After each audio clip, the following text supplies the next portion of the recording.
तो दोस्तों किसी कारण अगर आपको पैसों की जरूरत पड़ जाती है, ऐसे में अगर आपने प्ले स्टोर से 5-6 एप्लीकेशन पे लोन अप्लाई करके भी देख लिया या वहां से भी आपको लोन नहीं मिल पा रहा या आपका जो सिबिल स्कोर है वो काफी खराब है, तो जो एप्लीकेशन में आपको बताने वाला हूं वो एप्लीकेशन आपको कम सिबिल स्कोर के ऊपर भी लोन प्रोवाइड कर देगी। पर किसी भी एप्लीकेशन पे लोन अप्लाई करने से पहले उस एप्लीकेशन के ऊपर आपको अच्छे से रिसर्च कर लेना है। अब लोन मिलना या ना मिलना वो एनबीएफसी की पॉलिसी के ऊपर डिपेंड करता है। तो आप करते हैं वीडियो को स्टार्ट। तो अक्सर लोग ये बोलते हैं कि सर हमारा जो सिबिल स्कोर है वो काफ़ी ख़राब है। अब सिबिल स्कोर ख़राब होने की वजह से अगर हम प्ले स्टोर पे भी लोन के लिए अप्लाई करते हैं पर हमें वहाँ से भी लोन का अप्रूवल नहीं मिल पाता। तो आज मैं आपके लिए एक ऐसी एप्लीकेशन लेकर आया हूँ, अगर आपका सिबिल स्कोर ख़राब भी रहेगा तो भी आपको लोन का अप्रूवल मिल जाएगा। अब यहाँ पे देख सकते हैं कि जो मुझे 12,000 रुपये की क्रेडिट लाइन मिली है वो मिले सिर्फ आधार कार्ड और पैन कार्ड के ऊपर। अगर आपने भी काफ़ी एप्लीकेशन पे ट्राई करके देख लिया तो भाई जो प्लेटफॉर्म में आपको बताने वाला हूँ, तो सबसे पहले आपको वीडियो को कंप्लीट देखना है। अगर आपके पास आधार कार्ड और पैन कार्ड सबमिट है और आपका जो मोबाइल नंबर है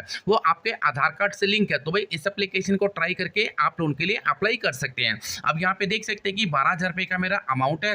अब यहाँ पे आपको जो रिपेमेंट है वो आपको करनी है 17,040 रुपये की। यहाँ पे आपको जो इंटरेस्ट है वो आपको लगेगा पर डे के हिसाब से, क्योंकि जो एप्लीकेशन है वो पे डे एप्लीकेशन। अब जितने भी पे डे एप्लीकेशन आते हैं वो आपको लोन तो दे देती है, पर जिसका आपको जो टाइम है वो आपको काफ़ी कम मिलता है और इसका जो इंटरेस्ट है वो आपको काफ़ी हाई देखने को मिलता है। अब यहाँ पे देख सकते हैं कि इंटरेस्ट पर डे आपको लगेगा 1% के हिसाब से। इसकी जो प्रोसेसिंग फीस है वो आपको देनी पड़ेगी 2400 रुपये की। अब यहाँ पे लिखा हुआ है जीएसटी ऑन प्रोसेसिंग फीस, वो आपको लगेगी 432 रुपये की। उसके बाद टोटल प्रोसेसिंग फीस भी आपको देनी पड़ेगी, वो देनी पड़ेगी 2832 रुपये की। आपके जो खाते में पैसे आएंगे काट पीट के वो आएंगे 9168 रुपये। और यहाँ पे आप रिपेमेंट की डेट भी आप यहाँ पे चेक कर सकते हैं। दोस्तों अगर आपको लोन की काफ़ी इमरजेंसी है, आपने प्ले स्टोर से एप्लीकेशन पे लोन भी अप्लाई किया पर वहाँ से भी आपको लोन नहीं मिल पा रहा, तो ही आपको इस एप्लीकेशन पे लोन के लिए अप्लाई करना है। क्योंकि इस एप्लीकेशन का जो टाइम है या तो आपको मिलेगा 1 महीने का या तो आपको मिलेगा 30-40 दिन का। अगर आपको काफ़ी इमरजेंसी है तो ही आपको इस एप्लीकेशन को अप्लाई करना है। तो सबसे पहले आपको प्ले स्टोर से एप्लीकेशन को यहाँ पे इंस्टॉल कर लेना है। अगर हम इसकी रेटिंग की बात करें तो 4 पॉइंट से ज़्यादा की इसकी रेटिंग है और 1 लाख प्लस इसके यहाँ पे डाउनलोड है। और आगे चल के मैं आपको एप्लीकेशन का नाम भी यहाँ पे रिलीव कर दूंगा। तो सबसे पहले आप लोन अप्लाई करने का प्रोसेस जान लो। तो सबसे पहले आपकी जो फ़ोन की परमिशन है तो परमिशन आपको यहाँ पे अलाउ कर देनी है। अलाउ करते करते आपको अपनी फ़ोन की परमिशन को यहाँ पे अलाउ कर देना है। अब जैसे अपनी परमिशन को आप यहाँ पे अलाउ करते हैं कुछ टाइम का आपको वेट करना है और यहाँ पे आपके सामने कुछ प्रोसेसिंग यहाँ पे चलने लग जाएगी। अब यहाँ पे आपको मिलता है आपका फोन नंबर डालने का ऑप्शन। अब यहाँ पे आपका जो भी फोन नंबर है, जिस नंबर से आप लोन अप्लाई करना चाहते हो वही नंबर आपको यहाँ पे डाल देना है और नीचे आना गेट ओटीपी वाले ऑप्शन पे आपको यहाँ पे टैप कर देना है। अब आपके फोन नंबर पे एक ओटीपी यहाँ पे जनरेट हो जाएगा, वो ओटीपी आपको एक खाली वाले बॉक्स में डाल देना है। अब जैसे कि मेरे मोबाइल नंबर पे यहाँ पे ओटीपी आ चुका है, ओटीपी आप जैसे यहाँ पे सबमिट करते हैं नीचे आपको मिलता है ईमेल आईडी। अब आपकी जो भी ईमेल आईडी है वो ईमेल आईडी आपको यहाँ पे डाल देनी है। यहाँ पे आपको सिलेक्ट करना है, जो भी आपकी ईमेल आईडी सिलेक्ट है आपको डाल के नीचे आना गेट ओटीपी वाले ऑप्शन पे टैप कर देना है। अब आपकी ईमेल आईडी पे भी ओटीपी यहाँ पे जनरेट हो जाएगा, वो ओटीपी आपको ये खाली वाले बॉक्स में डाल देना है। तो जैसे ओटीपी को आप यहाँ पे सबमिट करते हैं अब यहाँ पे आपको मिलता है अप टू 2 लाख, तो 2 लाख रुपए तक का लोन आप यहाँ पे ले सकते हैं। अब यहाँ पे जो प्रोसेसिंग फीस है वो मैं आपको पहले से बता चुका हूँ, इंस्टेंट लोन और पेपरलेस एप्लीकेशन यहाँ पे रहने वाली है। अब यहाँ पे आपको इसको स्लाइड करना है, नो हिडन फीस, और यहाँ पे देखो साफ साफ यहाँ पे लिखा हुआ है। अब आपको गेट नाउ वाले ऑप्शन पे टैप कर देना है। अब जैसे गेट नाउ वाले ऑप्शन पे आप टैप करते हैं अब यहाँ पे आपको मिलता है फर्स्ट टाइम। दोस्तों यहाँ पे आपको जो भी फर्स्ट टाइम है फर्स्ट टाइम आपको डालना है, लास्ट टाइम आपको डाल देना है, अपना पैन नंबर आपको डालना है, अपनी डेट ऑफ बर्थ आपको डालनी है। उसके बाद आपको स्लाइड करना नीचे। अब यहाँ पे आपको जेंडर को सिलेक्ट करना है, अपना पिन कोड डालना है, अपना आधार कार्ड वाला एड्रेस आपको डालना है और आपको स्लाइड करना है। अब यहाँ पे आप सैलरी पर्सन है कि सेल्फ एम्प्लॉयड है वो आपको टैप करना है, अपनी मंथली इनकम कितनी है वो आपको डालना है। उसके बाद आपको कंसेंट पे क्लिक करना है और गेट लिमिट वाले ऑप्शन पे आपको यहाँ पे टैप कर देना है। अब यहाँ पे मैं जल्दी से अपनी सारी डिटेल यहाँ पे फिल कर दे रहा हूँ। तो दोस्तों मैंने यहाँ पे अपनी जो सारी डिटेल थी सारी डिटेल मैंने यहाँ पे फिल कर दी। यहाँ पे आपको जेंडर को सिलेक्ट कर देना है, उसके बाद आपकी जो सारी डिटेल है अपना एड्रेस वगैरह अपना एड्रेस आपको यहाँ पे डाल देना और उसके बाद आपकी जो भी मैनुअल डिटेल है वो सारी डिटेल आपको यहाँ पे डाल देनी है। उसके बाद आपको नीचे आना है।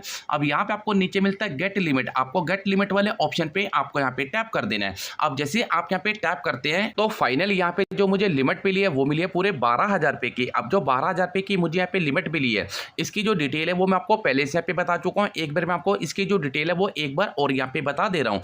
अब यहाँ पे लिखा है 17,040 रुपये की आपको रिपेमेंट करनी है। इंटरेस्ट आपको लगेगा पर डे के हिसाब से। फीस आपको देनी पड़ेगी प्रोसेसिंग फीस 2400 रुपये की। वन टाइम प्रोसेसिंग फीस आपको लगेगी 432 रुपये की। और यहाँ पे आपके जो खाते में आएंगे वो आएंगे 9168 रुपये। अब आपको इसको बैंक पे लेने के लिए आपको नीचे आना है, कंटिन्यू वाले ऑप्शन पे आपको टैप कर देना। तो यहाँ से आपसे पूछा जाएगा आपको जो लोन है वो कितना अपने बैंक में यहाँ पे ट्रांसफर करना है। अब जैसे कि यहाँ पे मैंने 1000 रुपये के अमाउंट को यहाँ पे सिलेक्ट किया है। आप 1000 से लेके 12,000 रुपये का लोन अपने बैंक खाते में ट्रांसफर कर सकते हैं। पर यहाँ पे मुझे 1000 रुपये का अप्लाई करना है। 1000 रुपये वाले ऑप्शन पे आपको टैप करना है। उसके बाद आपको नीचे आना, सिलेक्ट रिपेमेंट डेट आपको सिलेक्ट कर देनी है। अब जैसे सिलेक्ट करते हैं आपके सामने आपकी जो भी सिलेक्ट डेट है वो आपको मिल जाएगी। उसके बाद रीजन फॉर लोन, आपको रीजन फॉर लोन पे क्लिक करना है। अब आपको जो लोन है वो किस रीजन के लिए चाहिए वो आपको सिलेक्ट करना है। उसके बाद आपको नीचे मिलता है कि अगर आप 1000 रुपये के लोन को अप्लाई करते हो, मान लो आपको 1000 रुपये के लोन को यहाँ पे अप्लाई करना है, तो यहाँ पे आपके खाते में कितने आएंगे अब यहाँ पे देख सकते हैं। यहाँ पे लिखा हुआ है रिपेमेंट आपको 1420 रुपये की रिपेमेंट करनी है। इंटरेस्ट आपको लगेगा पर डे के हिसाब से 1% का। इसकी जो प्रोसेसिंग फीस है वो आपको देनी पड़ेगी 200 रुपये की। जीएसटी आपको देनी पड़ेगी 36 रुपये की। टोटल प्रोसेसिंग फीस आपको देनी पड़ेगी 236 रुपये की। अब यहाँ पे लिखे जो आपको खाते में आएंगे वो आएंगे 764 रुपये। अगर आप चाहते हो उसको एग्री करना, आपको नीचे आना, कंटिन्यू वाले ऑप्शन पे आपको टैप कर देना। आप जैसे ही टैप करते हैं अब यहाँ पे आपको मिलता है सिलेक्ट रिपेमेंट डेट। अब आपको रीजन पूछा जाएगा। अब आपको लो जाए इमरजेंसी एक्सपेंस है, एप्लीकेशन परचेस है, व्हीकल फाइनेंस है, जोन सा भी है आपको इनमें से एक रीजन यहाँ पे सिलेक्ट कर देना है। अब जैसे सिलेक्ट करते हैं अब यहाँ पे बोलता है continue with the DigiLocker, आपको इस पे टैप कर देना है। अब यहाँ पे आपको डिजी लॉकर के माध्यम से अपनी केवाईसी यहाँ पे अपडेट कर देनी है। अब यहाँ पे अपनी जो केवाईसी करने जाके मोबाइल नंबर से भी कर सकते हैं, यूजर नेम से भी कर सकते हैं, अदर आईडी से भी आप यहाँ पे कर सकते हैं। तो यहाँ पे आपको क्या करना है, अपना जो भी वेरीफाई ओटीपी है आधार वाला वो आपको यहाँ पे मेंशन करना है। साइन इन वाले ऑप्शन पे आपको टैप कर देना है। उसके बाद आपको जो डिजी लॉकर का ऑप्शन मिलेगा इस पे आपको टिक करना है। दोबारा से आपको नीचे आना, अलाउ वाले ऑप्शन पे आपको टैप करना है। अब यहाँ पे आपको जो डिजी लॉकर की केवाईसी है वो केवाईसी आपकी यहाँ पे कंप्लीट हो जाएगी। तो उसके बाद यहाँ पे आपको अपनी कैप्चर करनी पड़ेगी एक सेल्फी। तो यहाँ पे आपको नीचे आना, कंट्रोल पे आपको क्लिक करना है, क्लियर से अपनी एक सेल्फी आपको यहाँ पे अपलोड कर देनी है। आप जैसे अपनी सेल्फी को अपलोड करेंगे उसके बाद आपको मिलता है वेरीफाई और यहाँ पे आपके सामने आएगा कई स्टेटमेंट। अब आपकी जो बैंक जो स्टेटमेंट वगैरह वो आपको यहाँ पे चेक कर लेने, नीचे आना, कंट्रोल पे आपको क्लिक कर देना है। तो उसके बाद आपको यहाँ पे मिलता है जो भी अकाउंट नंबर आपको यहाँ पे डालना है। एक बार आपको दोबारा से अपना अकाउंट नंबर यहाँ पे डाल देना है।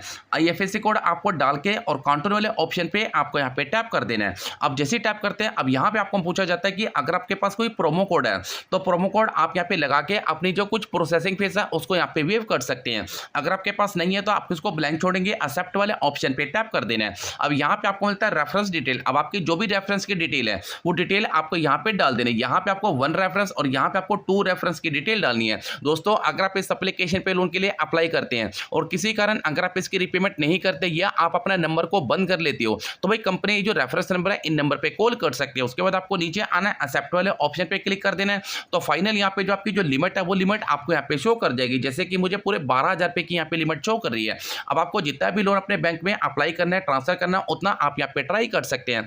अब बात करते हैं कि एप्लीकेशन यहाँ पे कौन सी है। तो एप्लीकेशन का नाम है माई मनी बाजार। अगर हम इसकी रेटिंग की बात करें तो 4.7 की इसकी रेटिंग है और 1 लाख प्लस इसके पे डाउनलोड है। तो सबसे पहले आपको इसके अबाउट सेक्शन को क्लिक कर देना है। अब दोस्तों यहाँ पे लेकर जो एप्लीकेशन है वो एक RBI से रजिस्टर्ड एप्लीकेशन है। इसको जो प्रोवाइड करता है वो करता है NBFC Bansal in the holding. तो इसका जो ये लेंडर पार्टनर है और आपको पे नीचे यहाँ पे स्लाइड करना है। अगर हम इनकी एलिजिबिलिटी की बात करें तो यहाँ पे लेकर आपके पास एक आधार कार्ड, पैन कार्ड यहाँ पे होना चाहिए। अगर आपको लोन अप्लाई करने में कोई भी दिक्कत है, ईमेल सपोर्ट इनका अवेलेबल है, इनसे भी आप यहाँ पे बात वगैरह कर सकते हैं।